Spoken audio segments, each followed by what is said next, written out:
Olá, bom dia. Estamos começando mais uma edição do nosso Band Entrevista. No programa de hoje eu vou conversar com a presidente da Agência de Fomento do Rio Grande do Norte, a ex-deputada Márcia Maia. Também vou falar com a protetora de animais, Maiara Barreto.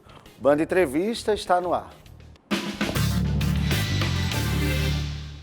De volta com o nosso Band Entrevista e como eu anunciei, eu já estou recebendo aqui de forma online e virtual a presidente da Agência de Fomento do Rio Grande do Norte, deputada Márcia Maia. Bom dia, deputada, seja muito bem-vinda aqui ao nosso Band Entrevista mais uma vez. Bom dia, Rodrigo. Bom dia a todos os telespectadores do Band Entrevista. É um prazer aqui conversar com você sobre a nossa atuação frente à Agência de Fomento. Márcia, a gente já conversou aqui algumas vezes sobre a importância do microcrédito e o motivo do nosso convite hoje é porque está se iniciando novas gestões em muitos municípios do Rio Grande do Norte que não conhecem o microcrédito e minha primeira pergunta é essa, como é que a agência está atuando em relação ao microcrédito com esses municípios que estão com novos gestores? Olha, Rodrigo, nós estamos recebendo agora muitos gestores municipais, tanto secretários municipais de trabalho, de desenvolvimento econômico, como também prefeitos e prefeitas que estão iniciando uma nova gestão, até aqueles que foram também reeleitos, estão nos procurando para dar continuidade à parceria que nós já tínhamos, ou aqueles que ainda não tinham parceria com a Agência de Fomento, já colocando à disposição para uma nova parceria em favor do município. Então, eu tenho recebido todos os gestores, tanto os secretários como os prefeitos, né, as prefeitas, e também tenho recebido muitos ofícios solicitando ou a permanência do programa ou então a implantação do programa, porque tem ainda pouquíssimos municípios que não têm ainda a implantação do programa do microcrédito do empreendedor potiguar. Então, nós estamos à disposição, totalmente abertos para realizar essas novas parcerias com as prefeituras, com os gestores municipais. Né? Lembrando que nós temos também parceria, Rodrigo, com o CDL de muitos municípios, com a associação, como o caso de Mossoró, nós temos a parceria com a Associação Comercial e Industrial de Mossoró, né? Assim, né, sindicatos, associações de trabalhadores rurais, também temos parcerias, enfim, nós estamos abertos para poder atender cada vez melhor, né, cada vez mais e melhor os empreendedores do Rio Grande do Norte. Márcia, é importante a gente que já bateu muito aqui, já falou muito do microcrédito, mas ainda tem gente que não conhece esse financiamento. Eu mesmo, quando converso com algumas pessoas, que dizem, eu estou procurando fazer um empréstimo num banco particular, no banco privado. Aí eu faço, você tem o MEI? Tem, aí você não conhece? Não, ainda tem muita gente que não sabe desse financiamento. Vamos explicar um pouquinho para o nosso telespectador hoje, como é que funciona o microempreendedor, né, o microcrédito para os microempreendedores, os valores, como é que hoje ainda, nessa pandemia, está o microcrédito? Pois bem, Rodrigo, nós estamos atendendo já há bastante tempo, né, e nesse ano de pandemia, que foi o ano de 2020, foi um ano, inclusive, que nós tivemos um resultado bem melhor do que o ano de 2019, em razão da procura, em razão da grande demanda e, principalmente, por causa da crise econômica que se abateu aí no Rio Grande do Norte, no país e no mundo inteiro, por causa da pandemia do coronavírus. Então, nós facilitamos o acesso ao crédito, nós prorrogamos as parcelas, nós demos carência também ao microcrédito, que não tinha carência antes, né? Nós fizemos isso durante todo o ano de 2020 para poder facilitar para aquele que estava no sufoco, né? Enfrentando essa crise e sem ter recurso para capital de giro, sem ter recurso para investimento. Quem for empreendedor informal pode ter acesso também às nossas linhas de financiamento do microcrédito. Agora, o volume de recurso que ele tem acesso é um volume menor por ele ser informal. Então, é até 3 mil para comércio, serviços, para a agricultura familiar até 5 mil e para o turismo até 6 mil, aquele que é informal, ou seja, que não tem CNPJ. Para aquele que tem CNPJ como microempreendedor individual, o famoso MEI, ele pode acessar até o valor de R$12 mil, dividido em 24 parcelas. E se pagar as parcelas em dia, ele não vai pagar juros, ele vai ter um desconto de 100% dos juros. Né? A única instituição financeira, eu repito aqui, já disse outras vezes, que não cobra juros ao empreendedor é a Agência de Fomento do Rio Grande do Norte, caso ele pague as suas parcelas até o vencimento. Ô, Márcia, você falava aí da atuação durante a pandemia e essa a atuação desses microcréditos gerou aí números bem satisfatórios em relação a 2019. Se a gente comparar aí o ano de 2020 em relação a 2019, teve aí uma superação de mais de 35% nos números. É o número satisfatório mesmo frente à pandemia, não é, Márcia? É verdade, foi um número até que foi além das nossas expectativas, né? Nós superamos em muito a meta que nós tínhamos estabelecido para o ano 2020, porque existe um planejamento estratégico na agência de fomento. Existe, né? Uma média nacional, a... Márcia? Uma média nacional que se faça? Como é feita essa média? Não, teve uma média nacional em relação à procura dos empreendedores para obter financiamento. E aí, até julho, agosto do ano passado, tinha sido feita uma pesquisa pelo SEBRAE, em parceria com a Fundação Getúlio Vargas, e só 19% dos empreendedores que procuraram financiamento que conseguiram obter. No caso da AGN, esse número foi 3 vezes maior, ou seja, mais de 50%, não é? Conseguiram obter o financiamento, né, daqueles que procuraram, né, obter as linhas de crédito, isso em relação ao microcrédito do empreendedor potiguar. Nós temos outras linhas também, Rodrigo, em relação, por exemplo, ao turismo, além de recursos próprios do microcrédito... O turismo foi bastante afetado, está sendo. Agora, a gente viu agora mesmo um decreto da governadora, do prefeito, cancelando o feriado, né, o ponto facultativo do carnaval, que tinha uma expectativa aí do turismo muito forte em relação a isso. No início da pandemia, o turismo ficou fechado muito tempo. Como a agência está apoiando esse segmento? Você estava falando aí que eu acho que tem 2 linhas. Como é que funciona? Isso mesmo, né? E antes de entrar no turismo, dizer que 2020 superou muito essa expectativa de 2019, Rodrigo. Nós conseguimos financiar, injetar na economia do Estado quase 30 milhões de reais. E em 2019 tínhamos injetado apenas 18 milhões, não é? Então, foi um resultado extremamente positivo, satisfatório, não é? Esperamos repetir agora nesse ano de 2021, quem sabe até mais, se conseguirmos também mais fonte de recursos. Nós temos essa fonte de recursos que vem do governo federal, do Ministério do Turismo, que é o FUNGETU, tanto para quem é MEI, como também para empresas maiores, aqueles que são proprietários de restaurantes, de pousadas, de hotéis, até empresas de grande porte também é permitido o financiamento, né, para esses empreendedores que também foram prejudicados. Enfim, para toda a cadeia produtiva do turismo, nós temos financiamento, desde aquele que é informal da cadeia produtiva do turismo, aqueles que são mais estruturados, que têm hotéis, que têm pousadas, né, que têm restaurantes, bares e que dependem do turismo para poder, digamos assim, ter um resultado satisfatório. Márcia, você falava aí dos segmentos do turismo. Vou focar um pouquinho mais nessa parte do turismo, na questão dos valores. A gente falou aí, quem é informal, que eu acho, se não me engano, você falou R$3 mil. Quem é formalizado através do MEI até 12, é isso? E para o turismo, esses valores são diferentes ou não? São diferentes, assim. No caso, para quem é informal do turismo, e com recursos próprios da AGN, a gente financia até 6 mil, para quem é informal, para quem não tem CNPJ. Então, muitas pessoas não têm CNPJ, como artesão, né? Pessoas que vendem na rota do turismo, aqueles comerciantes ambulantes, vendem cachorro-quente, sorvete, tudo. Essas pessoas que não têm ainda o MEI podem acessar, sim, a nossa linha de recursos próprios da Agência de Fomento. Como aqueles que têm MEI podem acessar até 12 mil ou então até em torno de 20 mil com recursos do FUNGETU. E para quem tem empresas já mais estruturadas, eles podem acessar até 400 mil reais. E tem uma carência de até 12 meses pelo FUNGETU pagando, então, o prazo para pagamento também em vários anos, né, para fazer o pagamento. E também é importante colocar que, por ano, eles têm juros, mas um juro baixo, Rodrigo. É 5% ao ano, mais INPC. Então, é um juro baixíssimo para quem é do setor do turismo, né? Tem essas duas opções dentro da agência de fomento.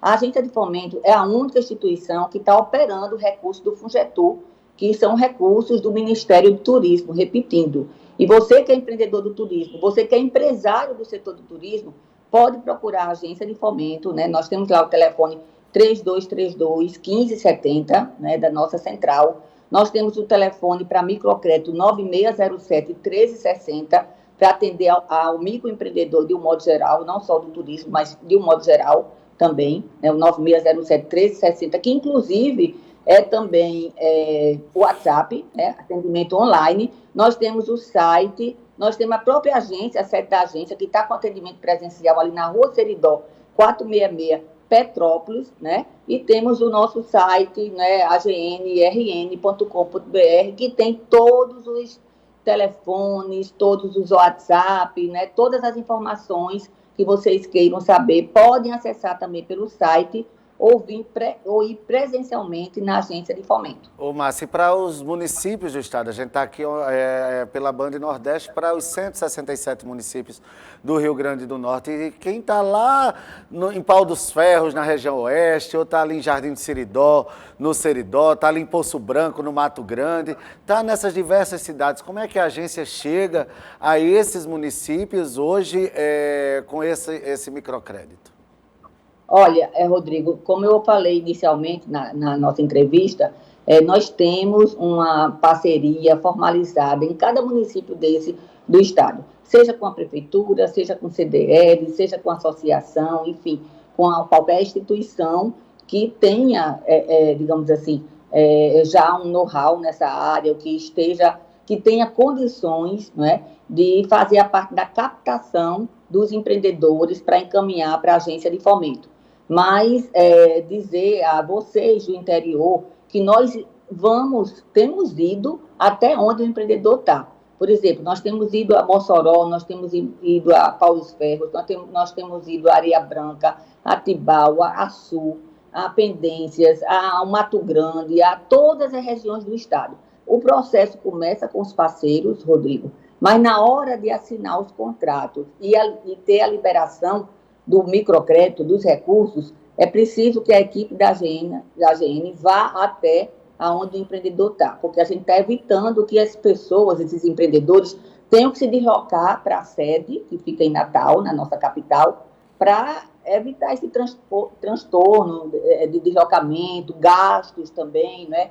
Em época de Covid, a gente prefere ir com a nossa equipe, a equipe que já teve Covid, inclusive, vai até o município para assinar os contratos, já com tudo pronto, e para liberar os recursos. Então, a senhora estava falando de contrato, vamos falar um pouquinho da burocracia. Lógico, a AGN é uma instituição financeira, então, obviamente, que para ter esses créditos, existe uma certa burocracia de documentações, de adimplência, de nome limpo, de fiador.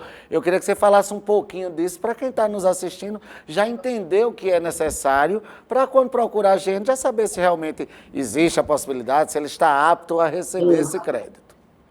Pronto, ótima pergunta, Rodrigo. Dizer que a AGN, lembrar a todos que estão assistindo essa entrevista, que a AGN é uma instituição financeira regida pelo Banco Central. É uma instituição financeira do governo do Estado, não é? O acionista majoritário é o governo do Estado. Eu estou na agência de fomento como presidente porque fui indicada pela governadora, a professora Fátima Bezerra, que confiou no nosso trabalho, na nossa capacidade técnica, na nossa competência, não é? Portanto, é uma instituição do Estado. Mas quem fiscaliza a agência de fomento é o Banco Central. Então, nós temos regras que nós temos que cumprir. Por exemplo, quem tem restrição junto aos órgãos de proteção de crédito, ao crédito, no caso, o SPC, Serasa, o próprio Bacen, não pode fazer o financiamento. Você tem primeiro que resolver essa sua pendência para poder, então, acessar o financiamento da agência de fomento. O que é que precisa? Documentação simples.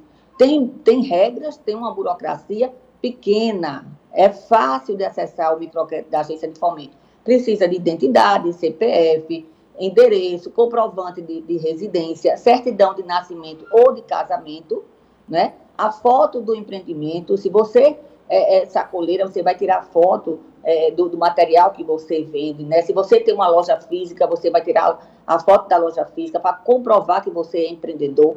Só pode ter acesso quem é empreendedor, quem tem essa atividade produtiva, quem promove o desenvolvimento econômico, não é? Então, são regras da agência de fomento. Outra coisa importante colocar, Rodrigo, que precisa de avalista, mas é simples, é muito simples você conseguir o avalista. Por quê? Vamos dar um exemplo. Maria tem uma lanchonete, João tem uma venda de um comércio de confecção, eles se conhecem. Então, eles, para não precisar de procurar um avalista, eles podem avalizar o financiamento do outro. É o chamado aval solidário. Isso é feito em todos os municípios, tem dado certo, não é? Evita que você precise de uma terceira pessoa, mas se você tiver uma pessoa que pode ser sua mãe, seu pai, seu irmão, que possa avalizar você, é só ter a capacidade de renda comprovada, pode também você não fazer o aval solidário e fazer o aval individual, né? Essas são as formas, essa é a burocracia, que é muito pequena, é rápido, né? Tem financiamentos que em uma semana já está saindo, não é? 10 dias, 15 dias, quando é o município mais distante, às vezes demora um pouco mais, porque a gente precisa otimizar a nossa viagem e levar os contratos para vários municípios, né? Nós fazemos isso permanentemente. Toda semana nós viajamos para o interior para facilitar a vida de você, que é empreendedor nos municípios do Rio Grande do Norte. Perfeito, Márcia. Queria agradecer muito sua participação aqui, esclarecendo, como sempre, o telespectador. E que bom que a gente está podendo chegar aí a todos os estados, a todos os municípios do Rio Grande do Norte, com o Microcrédito Empreendedor. Muito obrigada, Rodrigo. Estarei sempre à disposição. E vocês que precisam, não deixem de procurar a nossa agência de fomento, que é apoiada totalmente pelo governo da professora Fátima Bezerra. Muito obrigada. A gente agradece a deputada Márcia Maia, vai para o rápido intervalo comercial e volta já já. Um minutinho só, não sai daí. De volta com o nosso Band Entrevista e eu já recebo aqui de forma virtual Maiara Barreto.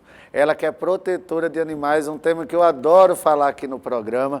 Bom dia, Maiara, seja muito bem-vinda aqui ao nosso Band Entrevista. Bom dia, obrigada. Maiara, a proteção de animais está bem alta, né? Infelizmente, a gente ainda tem noticiado aqui agressões aqui em Natal, no interior. Você, como voluntária, como é que você vê hoje a situação da legislação mesmo em relação à proteção animal? Então, vamos lá. Antes de começar a te responder, além de protetora, eu também sou professora e eu estou tentando criar o hábito de me descrever antes para os telespectadores possíveis, né, com deficiência visual, que possam estar assistindo a gente. Eu sou uma mulher de pele parda, cabelos curtos na altura dos ombros, rosa, estou vestindo uma camisa estampada de gatinhos. Que bacana, viu? Eu sou, sim, sobre a pergunta, né, sobre a questão da legislação, eu acho que houve avanços sobre a legislação, mas ainda é um pouco difícil, pelo menos para mim, enquanto protetora, eu acho um pouco difícil fazer denúncias, buscar. A gente acaba batendo na questão da burocracia e também nós só temos aqui o DEPREMA, né?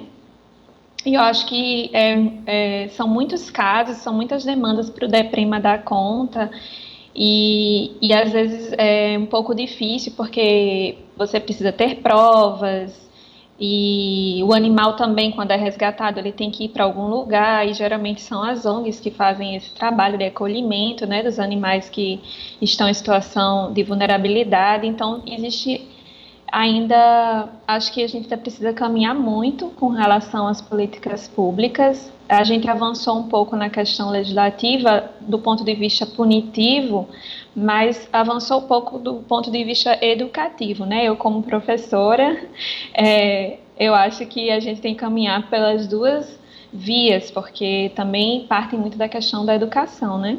Mas você acha que nesse quesito de educação tem se avançado? A gente hoje vê um número maior de pessoas preocupadas com os animais ou cuidando melhor dos seus animais. A gente já pode dizer que tem uma conscientização maior? Eu acho que nós temos uma relação muito afetuosa com os nossos animais. Acho que vem evoluindo, mas ainda precisa evoluir mais. A gente ainda tem um hábito, por exemplo, de criar cachorros presos, né, em correntes, de achar que isso é normal. Às vezes as pessoas não fazem por maldade, mas acham que faz parte dessa cultura, né, que vai sendo passada de que cachorro se cria assim, ou cachorro só para tomar conta da casa, como se ele fosse um objeto. Gatos também, às vezes algumas pessoas me procuram gatos, eu estou precisando de um gato para espantar os ratos e os bichos aqui de casa. Então, ainda existe uma objetificação do animal, né? Como se ele fosse um objeto da casa. Mas eu acho que a gente tem evoluído, sim, a passos muito curtos, mas acredito que sim. Mayara, a gente vai falar ainda mais sobre gato, cachorro, que são os bichinhos mais presentes nas casas das pessoas. Mas quando a gente fala em proteção animal, o leque é bem maior. A gente ainda vê aí animais de grande porte puxando carroças, sendo, principalmente no interior do estado, agredidos. E aí existe um trabalho também em prol e em defesa desse tipo de animal, que é importante a gente fixar que quando a gente fala em proteção animal, não só dos pets que a gente está falando. Sim, é verdade. É tanto que existe até uma ligação. Algumas pessoas da proteção animal também são do veganismo, né? Algumas caminham nessas duas militâncias, digamos assim. Mas é verdade, tem também essa questão de maus tratos de animais de grande porte. Aqui na nossa cidade, a gente tem um curral municipal, né? Que era para acolher esses animais, mas também a demanda é muito grande. E aí, mais uma vez, vem a questão da educação, porque a gente precisa também dar uma saída para essas pessoas que dependem desses animais e, ao mesmo tempo, dar qualidade de vida e respeito para esses animais, né? Mayara, e a respeito de quem alimenta os animais de rua, qual a sua opinião? A gente hoje vê muita gente fazendo campanhas, parando, colocando. Isso é bom? Isso é ruim? Qual o peso que isso dá? Porque tem vertentes que dizem que não se deve alimentar esses bichos, porque de repente ele não vai ter com tanta frequência e vai se acostumar. Qual a sua opinião como protetora aí e professora em relação a isso?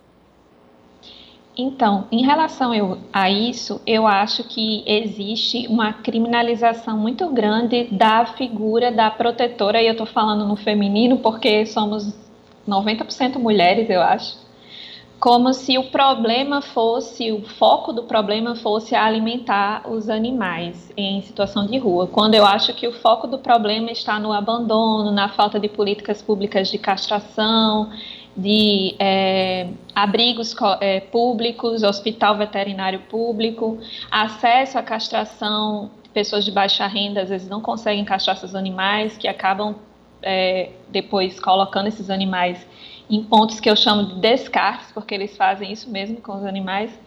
E aí, às vezes, eu acho que o foco do debate não deveria ser nas pessoas que alimentam esses animais. Eu, particularmente, alimento aqui na minha região os animais. Eu alimento 3 animais em situação de rua. Os 3 são castrados, porque eu castrei. Quando tem política de vacinação, eu chamo também a zoonose para vacinar os que já estão acostumados comigo. Eu já faço também a vacinação deles e coloco para adoção. Então, geralmente as pessoas veem as protetoras colocando a comida para esse animal de rua e vê só essa ação, mas a maioria das protetoras fazem a ação que o poder público deveria fazer, que é castrar os animais, que eu acho que é a melhor forma de controle, realmente, é a castração.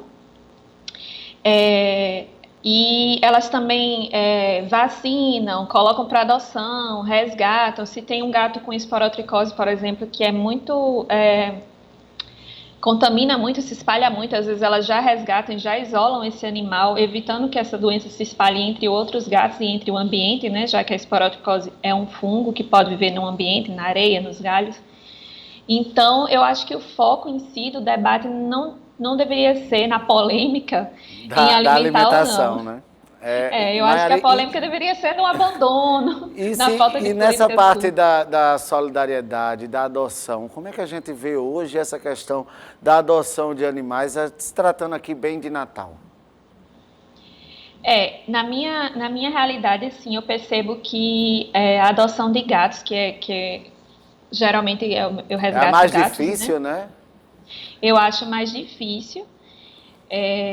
Existe um perfil de gatos adotáveis, a gente já traça um perfil dos gatos que são mais fáceis de adoção, geralmente são gatos brancos, gatos de pelagem longa, brancos, amarelos, essas cores mais